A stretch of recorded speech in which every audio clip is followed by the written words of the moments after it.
This is the Orioles Postcast, your instant game reaction for the Baltimore Orioles. Part of the Locked On Podcast Network, your team every day.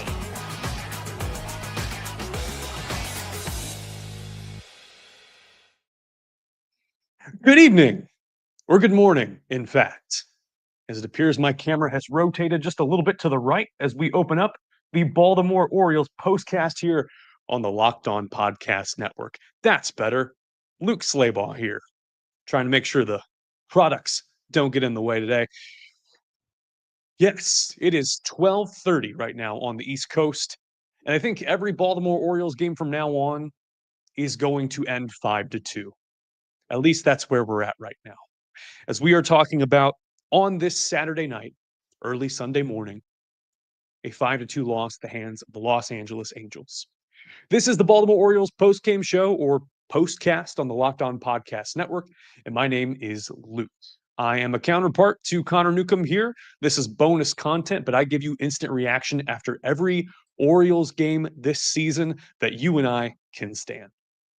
Thanks for listening again on the Locked On Podcast Network for free wherever you get your podcasts and streaming live here right now on YouTube. I see a lot of people filing in right now.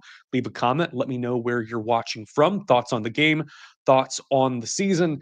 I can already see some comments as well. James Reckling here on YouTube leaving a comment before we went live saying, I wish someone would ask Hyde why Adley Rutschman is batting second. He is a rally killer. And that is the crux of the show tonight.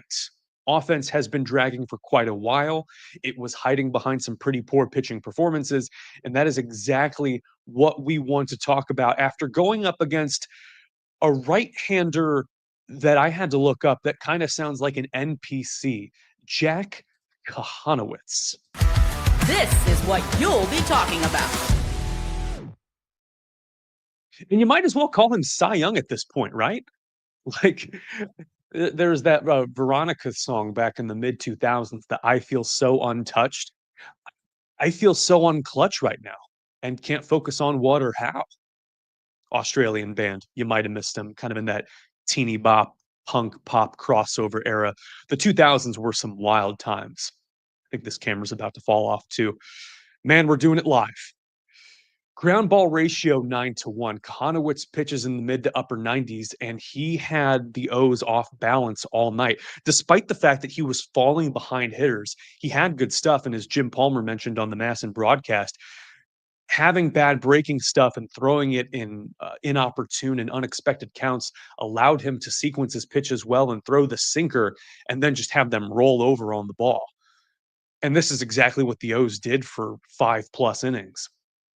We're digging into the numbers game because someone brought this up on the show last night. One of the commenters asked, I would really like to see us go into how the O's are doing with 2 outs and runners in scoring position.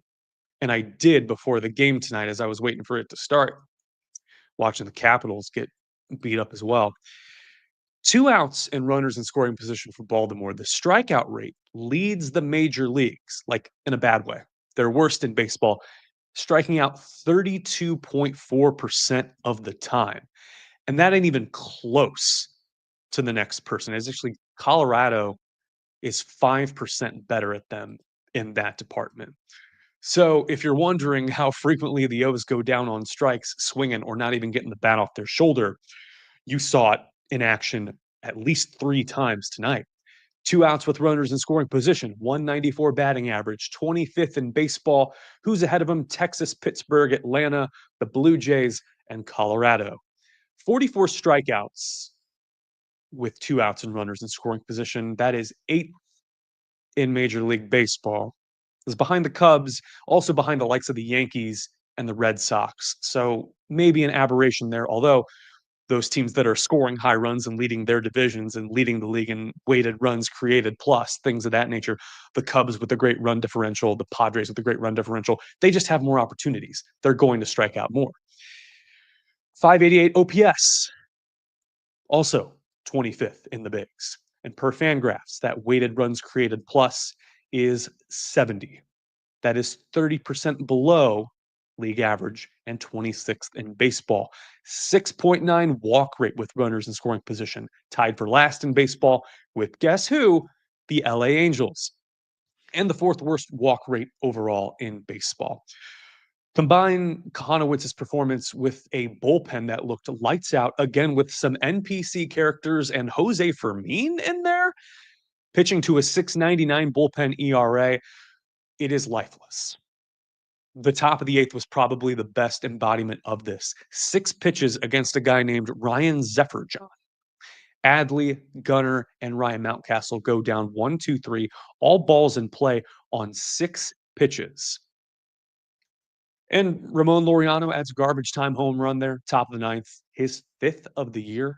And this one against left-hander Brock Burke, his first career as a pinch hitter, 87 career home runs for Ramon. He is now second on the team with 5 home runs. We did not see the season going like this, especially not in mid-May. And I mentioned, the first bullet point here tonight is that the multiple rallies were killed. The O's had a lot of opportunities this game and last night, especially against Kyle Hendricks, to put more runs on the board. And the 6th inning, they just fell flat. Time to reveal where the game was won or lost. It's the turning point. And again, I'm specifically not mentioning Kyle Gibson because next block is dedicated to him.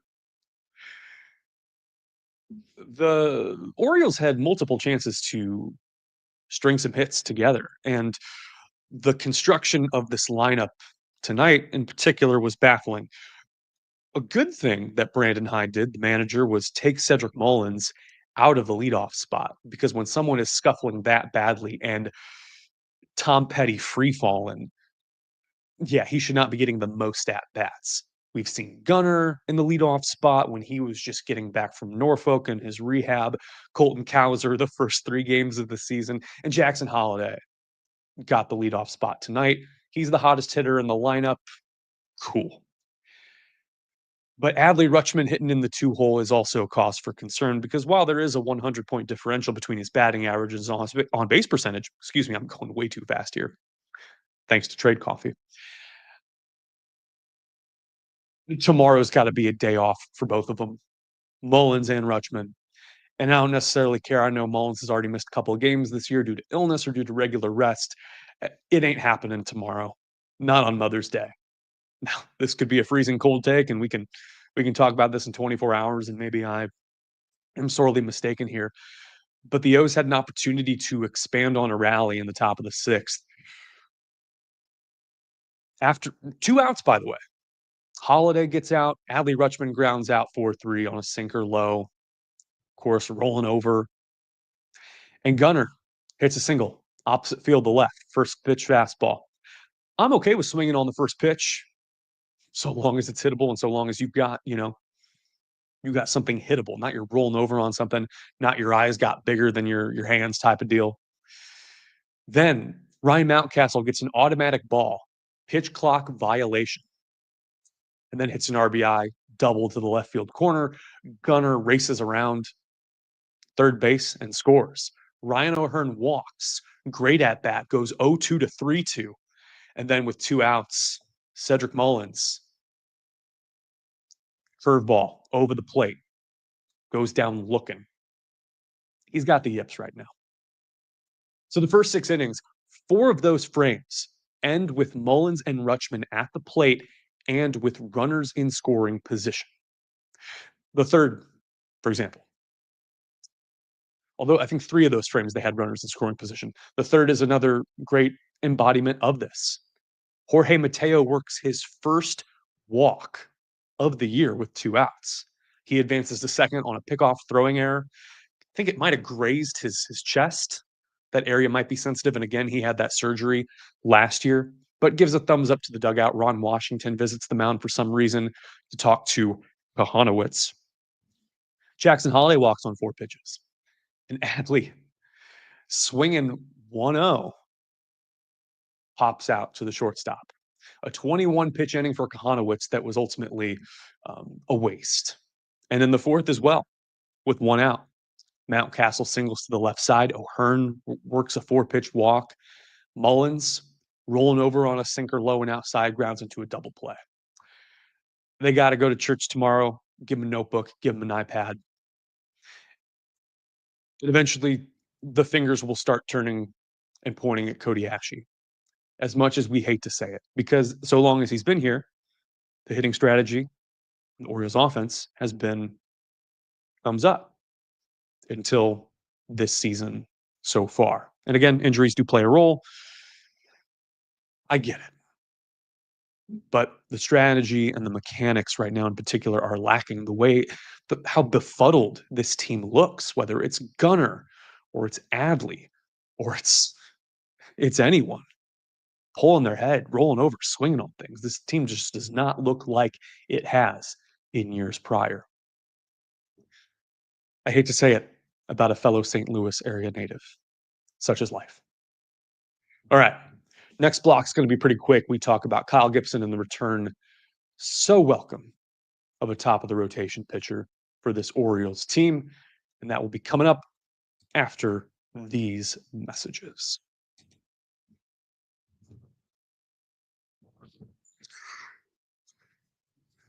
The webcam is moving against me. You might notice I have more energy tonight than I did last night.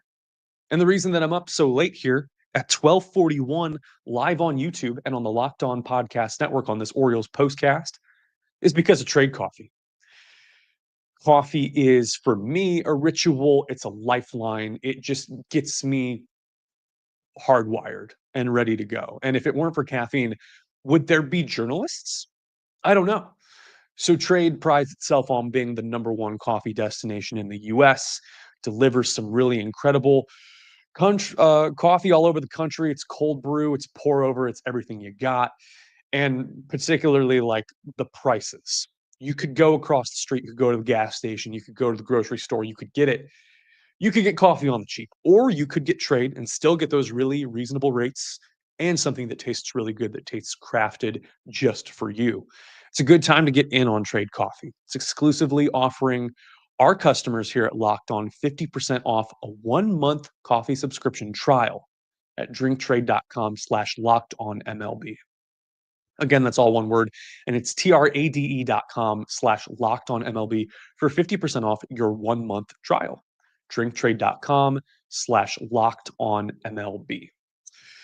Another good thing to know with all the entertainment and streaming options and gaming that we all do these days, that your Fire TV from Amazon can be an Xbox. You can turn your TV into a gaming and entertainment hub with the Fire TV Stick 4K devices, and you don't need a console. You just grab your paired controller, subscribe or sign in to Xbox Game Pass Ultimate with EA Play included, and you're ready to play. We're talking Call of Duty, we're talking Avowed, we're talking EA College Football 25, and you can stream your favorite shows as well. And that's exactly what I use these types of things for.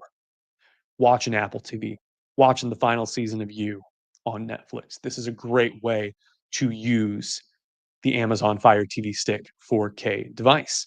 If you head to amazon.com/Fire TV Locked On, you can get started. And that's all one word, amazon.com/Fire TV Locked On. Xbox Game Pass Ultimate subscription and compatible controller required. Available on select devices, including Fire TV Stick 4K 2nd Gen, Fire TV Stick 4K Max 1st and 2nd Gen, and Fire TV Cube 3rd Gen. And of course, one thing we love to talk about is the NBA season. Continuing to go on here. The playoffs are in full swing. Didn't catch a whole lot of it tonight, although good to see Ant and the T-Wolves go off playing the Golden State Warriors. So many good highlight performances, and it's only going to get better from here. Really excited. And FanDuel is making it easier than ever to get in the game before tip-off and live. We're talking player props, performance trends, and same-game parlays, and you can do more than ever before with FanDuel. It's good to see Jimmy Butler step up with Steph out and maybe back by the end of this series. You don't really know, but the Warriors continue to be a respectable force here in the playoffs. And I mean, picking Jimmy to be a leading scorer in the game could be fun, could be good. You can always check FanDuel for current playoff odds and player props when you factor in your decision. They're with you every step of the way. If you're new to FanDuel, you've never done this before, it's a really good time to jump right in. You can head to FanDuel.com, place your first $5 bet, and if you win, you'll get $20 in bonus bets. That's like money on the house. $200. So make every moment more with FanDuel, the official sports betting partner of the NBA.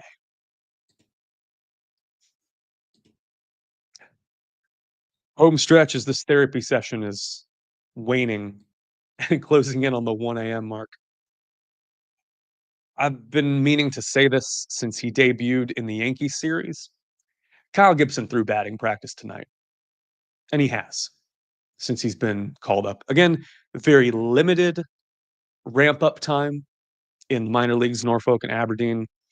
They just wanted his presence in the clubhouse. That is what the narrative has been pushed by the Baltimore, Maryland, and DMV media, and particularly by Masson. They mentioned tonight on the broadcast that Gibby gave a post-game speech after the Orioles got swept in Minnesota. And I'll tell you what, that speech better be worth $5.25 million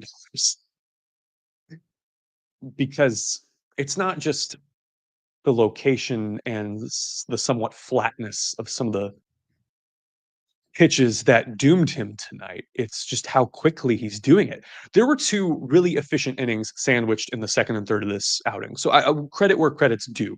This wasn't a total clunker from Gibson, and he is getting better. But just how quickly this game was put out of reach speaks to the state of the Orioles rotation right now on May 11th, Mother's Day, Sunday in 2025. Yes, it's Orioles After Dark. It is a midnight baseball fiesta. And it opens with 3 straight singles. Nolan Schanuel gets a change at 84 up the middle right after Zachary Neto gets a sweeper down the middle.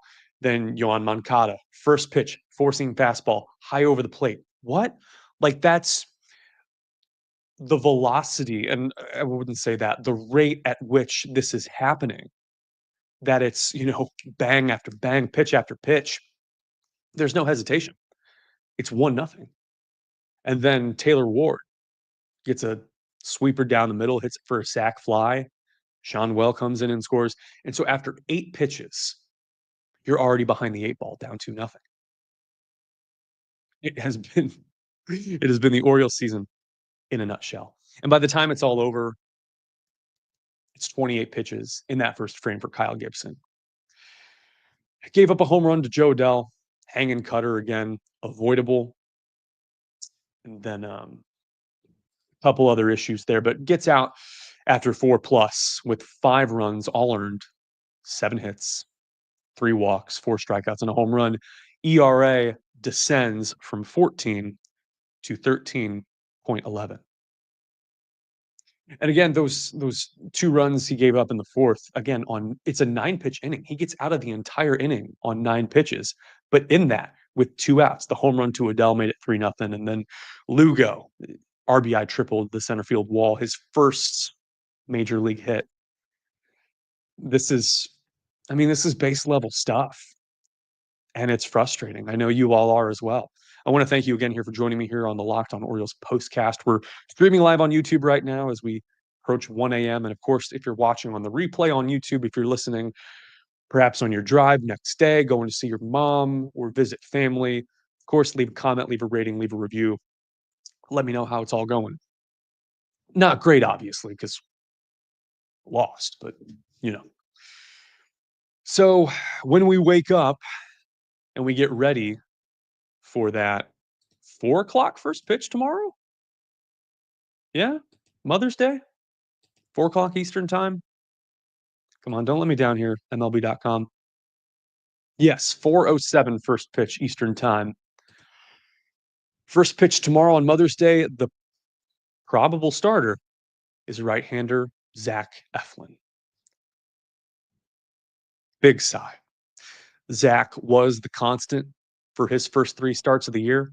Opening day starter, 3 quality starts out the gate before going down with that right lat strain. Was very cautious about his return and his rehab and his timetable, and the O's definitely are treating him with grace. 2-1 with a 3 ERA even. And you can kind of trace the free fall of the season back to when he left after that quality start in Arizona. very efficient and economical with his pitches and then was gone after 6.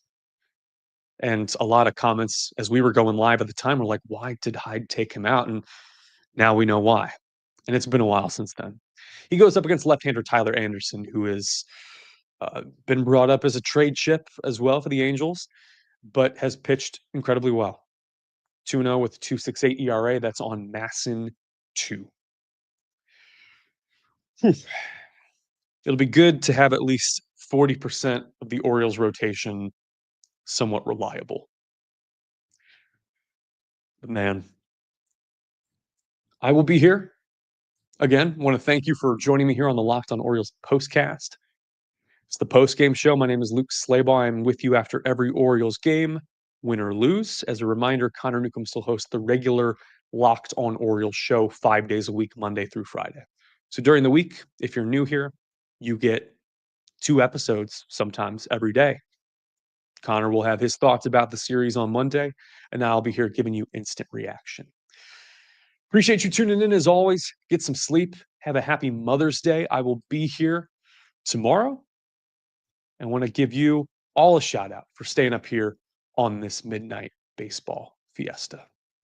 Final score tonight: the Los Angeles Angels 5 and the Baltimore Orioles 2. Thanks so much. Be safe. Have a great night.